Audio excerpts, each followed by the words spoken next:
Hello and welcome to another video on presentation packs. So I don't think these are going to need much introduction, to be perfectly honest, from this point on, because presumably you've seen the previous ones. And if you haven't, go and watch them. So now we're going to be going through folder number 3, which is there, and that goes from the 3rd of the 9th, 1975 to the 6th of the 2nd, 1981. So yeah, I may as well just get started with that then. Okay, so let's start going through folder number 3.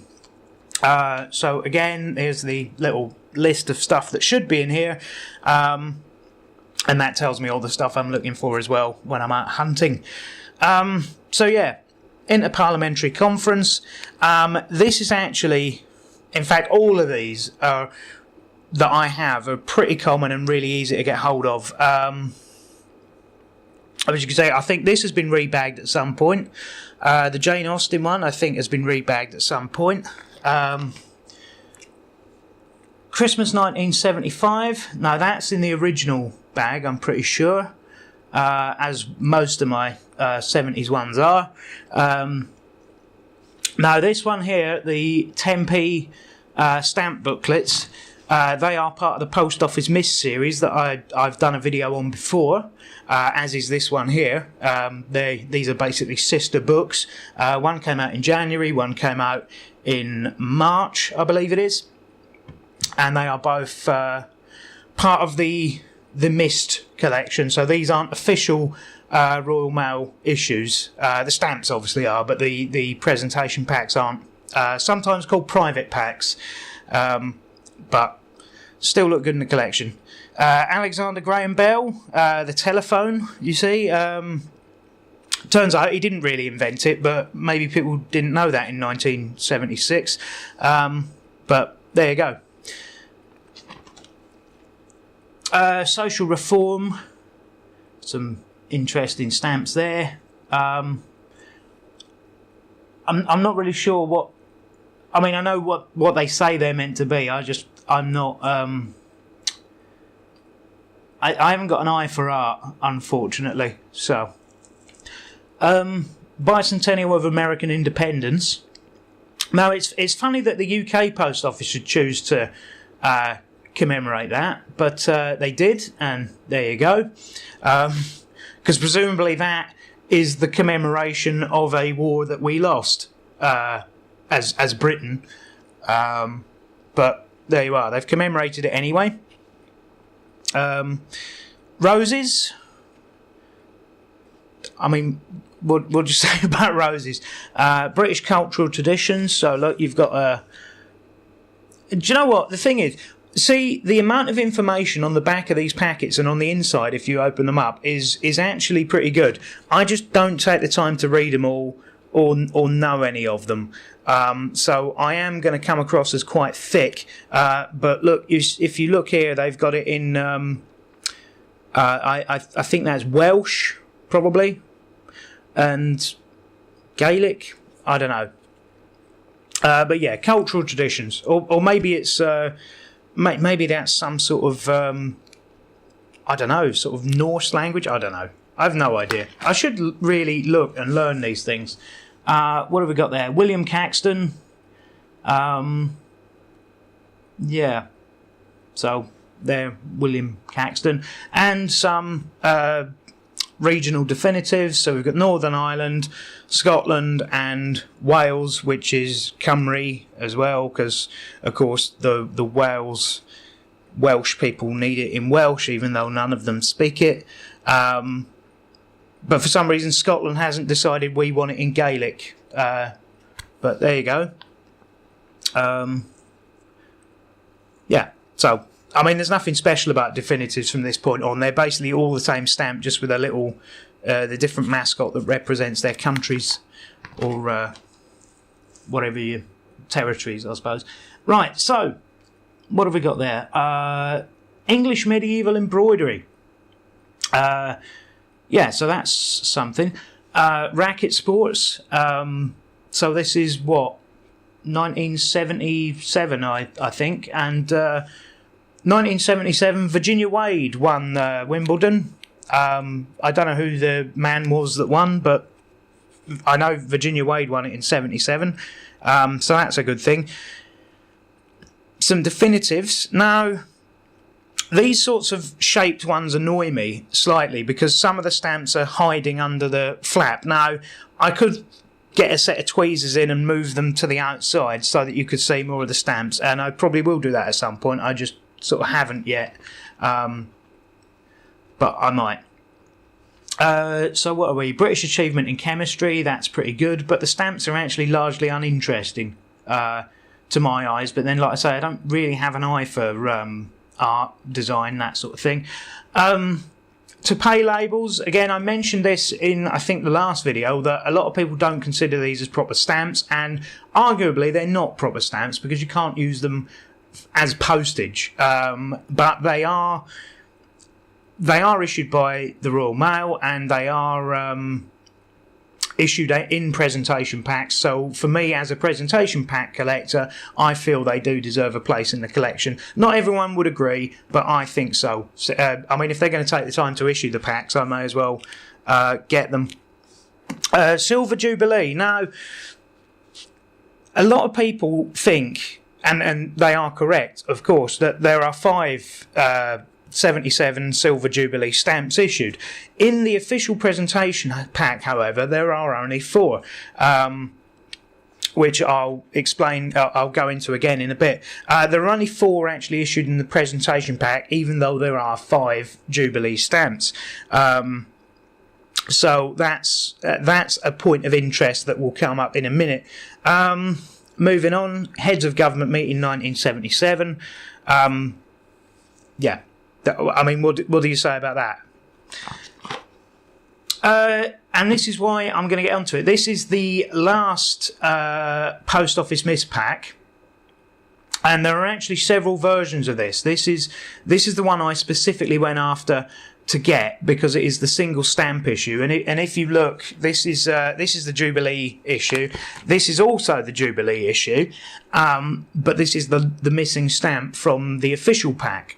Which was then issued in private packs, although some private packs are this one, like the single stamp, and some of them are the full 5 set. So there are several variants of this private pack, which again is not an official issue. This is a private pack, and there are several variants of it, but I specifically went for the single stamp one because I didn't really want another presentation packs with the same stamps, the exact same stamps as I already had. So that's the one I went for. And this is probably the rarest private pack to get, especially in the single stamp variant. I've seen, like I say, I've seen the multiple stamp, the 5 stamp one a couple of times. This single stamp one is probably the one you'll have the most difficult time getting.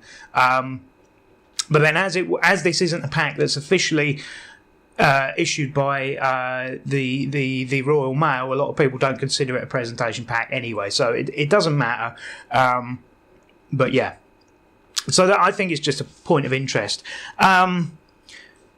British wildlife, got squirrels and rabbits and things, brilliant. All for wildlife. 12 Days of Christmas. Now, this is obviously a Christmas pack, and there is one that hides around the corner as well. So not all the stamps fit where you can see them. This is another thing that does annoy me, but they are there. Trust me. And funny enough, the person that I bought this off a person. And when they sent me the pack, the partridge here, I think it's the partridge, is it? Yeah. Anyway, that stamp there was missing, and then they found it. I sent them a message saying, "Look, one of the stamps is missing. What do you want me to do about it?" And they said, "Oh yeah, I found it. Sort of, it was hiding under something, so it had obviously fallen out." So they sent me the stamp separately, but that's also why it's not attached, I imagine. So I don't know what the story is behind that, but the fact that they sent me the stamp meant that I just sort of went, "Yeah, okay, fair enough," and I've got the stamp, so it doesn't really matter. Energy, I don't really know what this issue's for. I think, it harks back to a time where Britain used to own its own energy production, which it doesn't anymore, and it's sort of sad.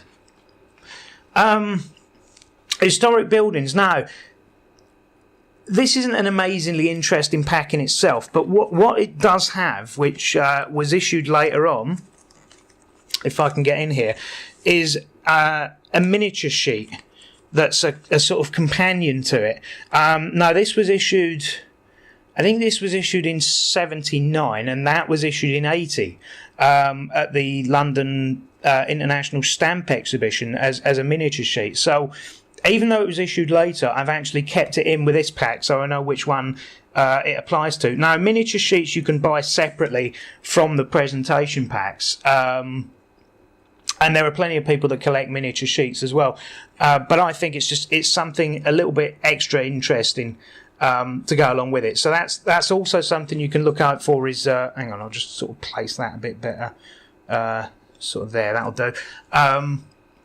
That's a little something extra you can look at as a companion to presentation packs, is the little miniature sheets that are often issued either at the same time or slightly later on. So yeah, just a interesting thing. 25th anniversary of the coronation. Yep. Horses, cycling. There's plenty of stuff that they just seem to sort of churn out over this point. So more Christmas stamps, dogs, flowers, direct elections to the European Assembly. Yep, we need stamps to commemorate that. Horse racing. So we just had horses. We're going to have horse racing now. And then the Year of the Child. I don't really know what that is. I'm not certain. I should really, really take these out and read them at some point to see what they're about. Now, Rowland Hill, inventor of the penny black, effectively. Sort of, I suppose. And again, I'm not going to take it out, but there's another miniature sheet that was issued at the International Stamp Exhibition that goes along with this set of stuff. So they've got a Rowland Hill. I've got a Rowland Hill miniature sheet in here as well, which is basically these 4 stamps on a backing that tells you it's from the International Stamp Exhibition in 1980. So obviously these were issued nearly a year after this pack was, but because it's the same, that's what it's, that's what it goes with. So that's where I've put it. Now, if I had a separate folder for miniature sheets, I would probably keep it in there, but I don't. So that's how it goes. So Rowland Hill, yes, inventor of the penny post, the penny black, and there you are. And then there's a thing about the police. You've got a little fella in, I suppose, what is the equivalent of 1970s high-vis. I don't know. There's a little Bobby on the beat speaking to people. There's a river police, horse police. Horse police? Mounted police, they're called, not horse police. We're the horse police. Put them horses down. Christmas 1979, British Birds, Liverpool and Manchester Railway, 1830, very early for a railway. And again, International Stamp Exhibition, these were issued at the same time, and there's basically the single stamp here, and then the third miniature sheet issued at the London Stamp Exhibition, 1980. So yeah, the last of the 3 miniature sheets behind it there. London landmarks, so that's all of them. I could read them, but it's difficult reading them upside down to see what they are. So you can just see, look, that's them, London landmarks there. Authors, authoresses, I suppose, I don't know, famous people. Yeah. So, I don't know. 2 Bronte sisters is cheating, really. You couldn't have thought of somebody else. Music and British conductors. There. Some sport in that proper 70s telly font. Sort of BBC Two sport. So that's... I don't know who any of them are because I wasn't born in the 70s. In fact, I'm not even sure they're sort of real people. But there you go. Christmas 1980 and Folklore, which is a fantastic PS3 game, but a really semi-interesting set of stamps. So there you go. That's folder 3, and I'm sorry I can't make it more interesting than it actually is. But you know, that's the way it is. So that's unfortunate.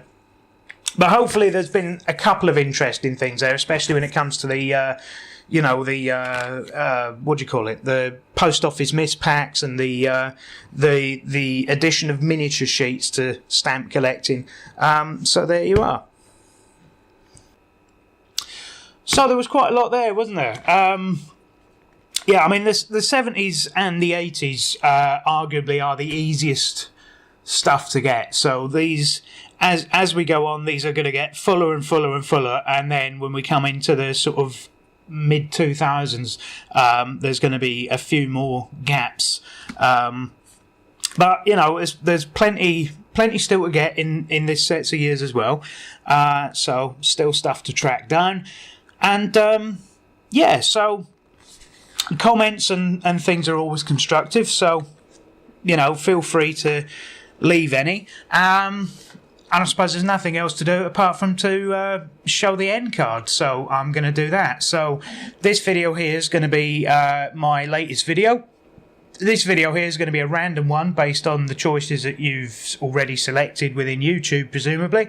And up here next to my face there's going to be a subscribe button. So that's it. End of video, and I'll see you in the next one.